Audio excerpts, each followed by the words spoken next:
Well, Rick has worn a lot of hats in his life, and he has been in the military for 29 years, retired as a full colonel. He's a pediatric general surgeon. He is an administrator, a husband, a father, a grandfather. And he does all of these things with joy and compassion every day. I would say my first impression was, oh boy, I might have to control this one. And then after about 10 minutes, no, we're going to let this guy go. So he's been the most responsive, the most passionate, most motivated to help in the fundraising process. The first time ever that I set my eyes on Dr. Rick Pearl was when he had come to OSF to consider an offer we extended to him. And so I interviewed him in my office, and he looked at me and he put that finger at me and pointed and said, "You promised me you're going to build a new children's hospital, and then I'll come." I looked back at him, I said, "Sir, I can't promise you, but if God wants it to happen, it'll happen." Well, that didn't quite satisfy him. And again, he looked at me and he said, "You promised me." And I said, "How about this? You come on board and work with me and help make it happen." And then he gave me the biggest smile. And he has made a wonderful difference. I call him my personal tiger. Well, I think one of the things we emphasize a great deal here is safety and quality. We want the best possible care for our kids and families as close to home as possible. And I think Rick does a great job championing that whole effort. He's very active in the surgical world in quality and safety initiatives, and he really wants to be able to give the care that kids need to have here in the best possible way, the highest quality. So that's something that he really, really, really battles for here. What do I think his reaction will be? I think very simply, Rick will be just very, very grateful. That's all, just grateful. What we try to do here is focus on the donor. We will ask the question, what would you like to accomplish with your money that's meaningful to you?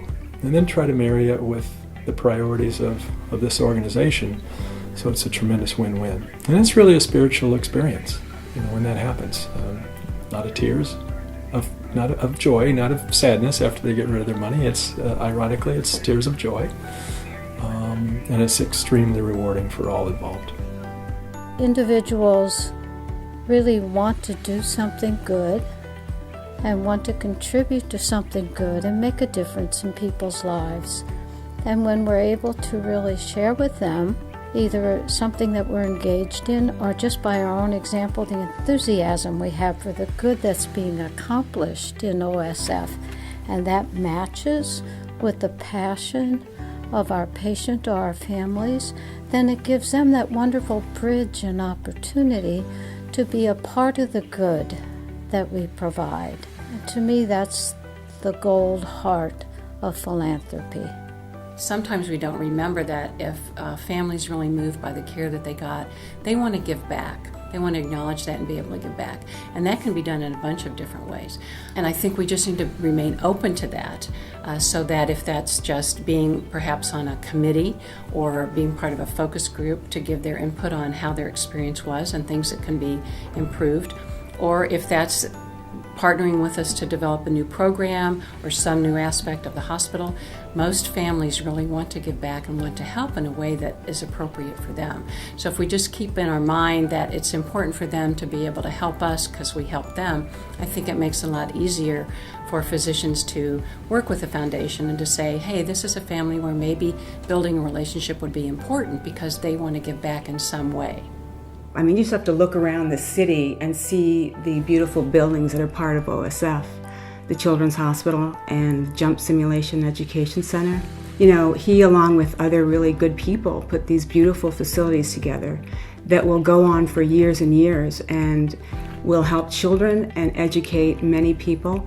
And long after he is gone from this beautiful earth, they will be part of his legacy. And I think that is a really wonderful thing. Dr. Pearl is an absolute gem. He always feels, and he's right, he always feels that he can help. And so I think he would say we've teamed together pretty well on occasion. If he's got a cause, he has something he believes in, he'll go to battle for that. He'll support it. He gets the information that needs to be gotten to be supportive of that, be behind it. And if he needs to go to battle, he will go to battle for it. He is a true visionary. He has the greatest vision and ideas. And when he gets an idea, he is like a dog with a bone. Nothing is going to stop Rick. Without him pushing and his insistence, his energy and his passion and his vision, I don't believe we would be where we are today with our children's hospital. This man, this tiger, has a golden heart. How can I not love him?